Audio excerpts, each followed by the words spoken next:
বন্ধুরা, আজকে তোমাদের দারুণ আরেকটা ঝাড় প্রদীপ দেখাচ্ছি।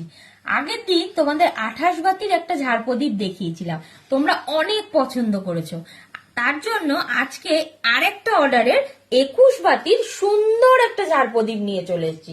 ঝাড় প্রদীপের ডিজাইনটা দেখো, একদম ইউনিক, একদম অন্যরকম।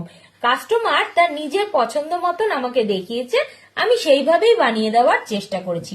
এই সুন্দর 21 প্রদীপের ঝাড় প্রদীপটার ওজন রয়েছে কিন্তু মাত্র 550 গ্রাম। তোমাদের কেমন লাগলো আমাকে কমেন্ট করে জানাবে। আর এই সুন্দর ঝাড় প্রদীপটা মতন যদি বানাতে চাও আমাকে পিন করতে ভুলো না। এই তোমাদের বাড়ির যে কোনো রূপোর জিনিস নিজের পছন্দের নকশা অনুযায়ী বানাতে গেলে আমার সাথে কিন্তু যোগাযোগ করতে হবে। দেখো কত সুন্দর ঝাড় প্রদীপটা। তো দেখা হচ্ছে অন্য কোনো ভিডিওতে, ততক্ষণের জন্য টাটা।